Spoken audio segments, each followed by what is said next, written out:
నమస్కారం city news కి స్వాగతం. ముందుగా ముఖ్యాంశాలు.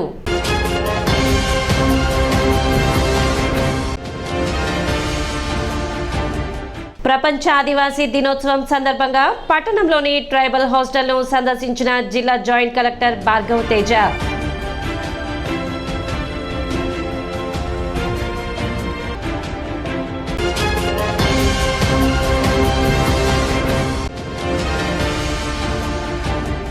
సీజనల్ వ్యాధుల పట్ల ప్రజలు అప్రమత్తంగా ఉండాలి. రెండవ అదనపు సివిల్ జడ్జి రాజశేఖర్ సూచన.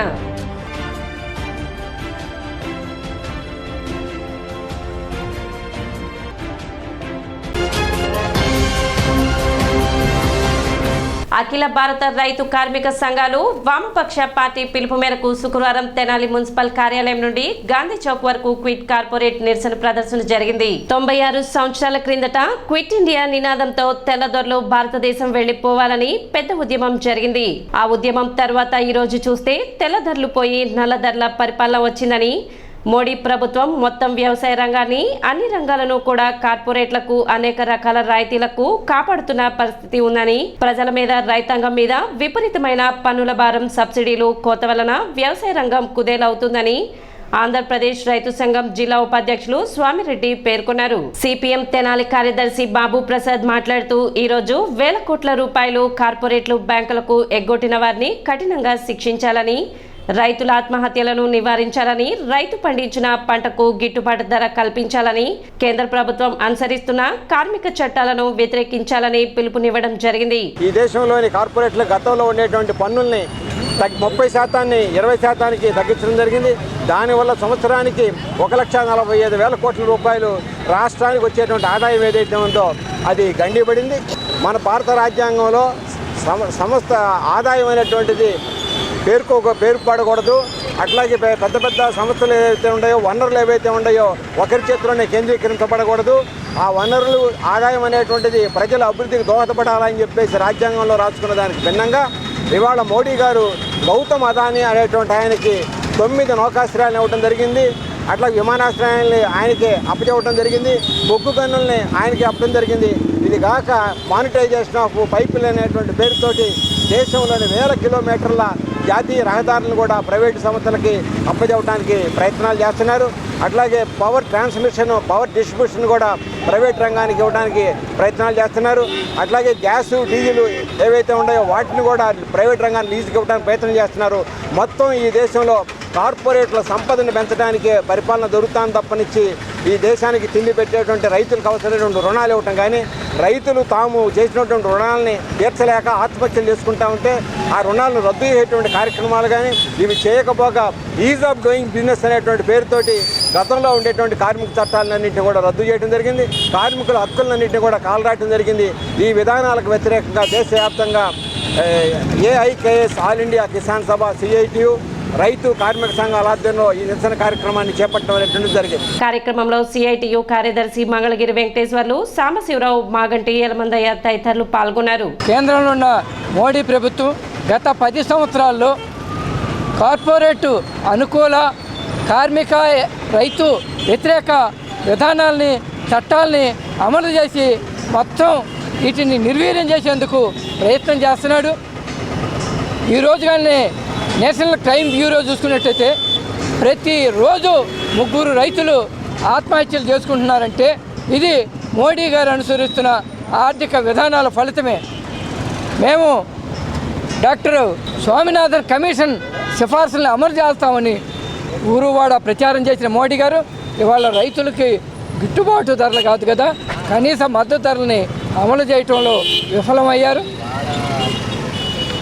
అట్లాగే వ్యవసాయ రంగంలో పెద్ద ఎత్తున విదేశీ, స్వదేశీ కార్పొరేట్లకి ప్రవేశం కల్పించి తద్వారా రైతాంగాన్ని, కౌలు రైతుల్ని, వ్యవసాయ కూలీల్ని కూడా ఈ వ్యవసాయ రంగం నుంచి వెళ్ళగొట్టే ప్రక్రియని మోడీ వేగవంతం చేస్తున్నారు.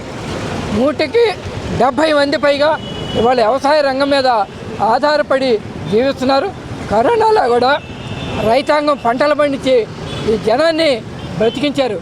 కానీ ఇవాళ మోడీ గారు జనాన్ని చంపటానికి, రైతాంగాన్ని దెబ్బకొట్టడానికి, వ్యవసాయ రంగాన్ని నాశనం చేయడానికి పూనుకున్న పరిస్థితుల్లో అఖిల భారత కిసాన్ సభ, సిఐటియు, సిపిఎం వామపక్ష పార్టీలు కూడా ఈరోజు ఈ క్విట్ కార్పొరేట్ నినాదంతో పెద్ద ఎత్తున దేశవ్యాప్తంగా ఆందోళన చేస్తున్నారు. 12వ తేదీన జరిగే అమరవీరుల సంస్మరణ సభను జయప్రదం చేయాలని మున్సిపల్ కమిషనర్ బండి శేషన్న పిలుపునిచ్చారు. ఇందులో భాగంగా శుక్రవారం మున్సిపల్ కమిషనర్ బండి శేషన్న పర్యవేక్షణలో ఎన్సీసీ స్కౌట్ విద్యార్థులతో ట్రయల్ రన్ నిర్వహించారు. పట్టణ పాత ప్రభుత్వ వైద్యశాల నుండి రణరంగ్ చౌక్ వరకు ఈ ట్రయల్ రన్ జరిగింది. ఈ సందర్భంగా కమిషనర్ మాట్లాడుతూ స్వాతంత్ర ఉద్యమంలో తెనాలికి ఒక ప్రత్యేక స్థానం ఉందని, అటువంటి పరిస్థితుల్లో క్విట్ ఇండియా ఉద్యమంలో అసూలు బాసిన అమరవీరులను స్మరించుకుంటూ ప్రతి సంవత్సరం నిర్వహించే అమరవీరుల సంస్మరణ సభను జయప్రదం చేయాలని కోరారు. కార్యక్రమంలో పురపాలక సంఘ అధికారులు, సిబ్బంది పాల్గొన్నారు.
ఈ క్విట్ ఇండియా ఉద్యమము మన ప్రాంతంలో మొదలైతే గాంధీ గారు ఇచ్చినటువంటి పిలుపు మేరకు మన ప్రాంత కాంగ్రెస్, ఆనాటి కాంగ్రెస్ రెజల్యూషన్ ప్రకారంగా క్విట్ ఇండియా ఉద్యమం గురించి పెద్ద ఎత్తున ఉద్యమాలు స్టార్ట్ అయినాయి.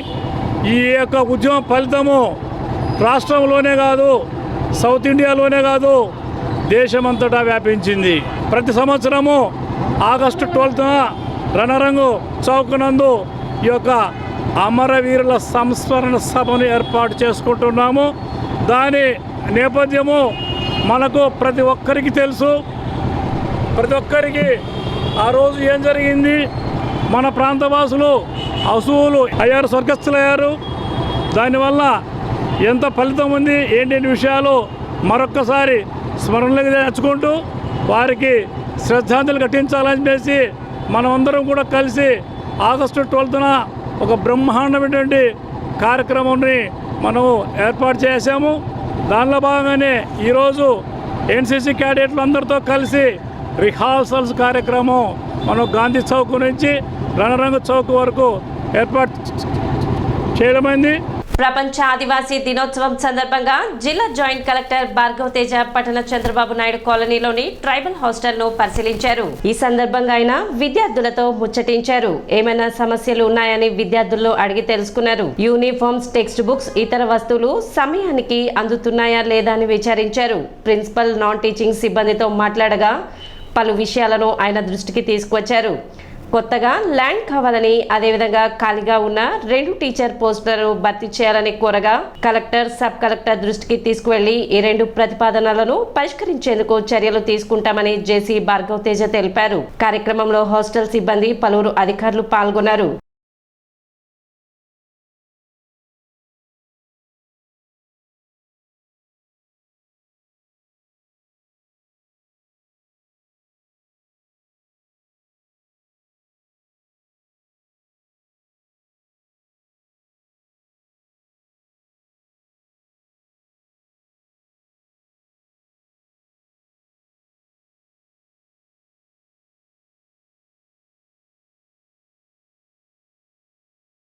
ఆదివాసీ దినోత్సవం సందర్భంగా ఇక్కడ ట్రైబల్ వెల్ఫేర్ గర్ల్స్ స్కూల్ తెనాలిలో ఇక్కడ రావడం జరిగింది. పిల్లలందరితో ఇంటరాక్ట్ అవ్వడం జరిగింది. వారందరికీ యూనిఫామ్స్ కానీ, ఇతర వస్తువులు కానీ, అలాగే టెక్స్ట్ బుక్స్ ఇవన్నీ కూడా టైంకి వస్తున్నాయో లేదో తెలుసుకోవడం జరిగింది. ప్రిన్సిపల్ అలాగే టీచింగ్, నాన్ టీచింగ్ స్టాఫ్ అందరితో కూడా మాట్లాడడం జరిగింది. వారు కొన్ని విషయాలు వారికి అవసరమైన దాని గురించి చర్చించారు. ముఖ్యంగా వారికి ఈ బిల్డింగ్ ఏదైతే ఉందో స్ట్రెంత్ 320 అయినప్పటికీ, అంటే శాంక్షన్డ్ స్ట్రెంత్ కేవలం 120 మందితోనే ఈ స్కూల్ నడుపుతున్నారు. ఇక్కడ రకరకాల చుట్టుపక్కల అనేక జిల్లాల నుంచి ఇక్కడికి వచ్చిన వారు ఉన్నారు. సో ఈ ట్రైబల్ బాయ్స్ అలాగే గర్ల్స్ స్కూల్ ఏదైతే ఉందో రెండింటికి కొత్తగా ల్యాండ్ అవసరం అని చెప్పి ప్రిన్సిపల్ గారు మన దృష్టికి తీసుకొని రావడం జరిగింది. అలాగే ఒకరిద్దరు టీచర్సు రీసెంట్గా వారు రిజైన్ చేసి వెళ్ళిపోవడము, లేకపోతే రిటైర్ అవ్వడం వల్ల 2 టీచర్స్ వేకెన్సీస్ కూడా ఉన్నాయని చెప్పడం జరిగింది. ఇప్పుడు ఒక చిన్న విరామం.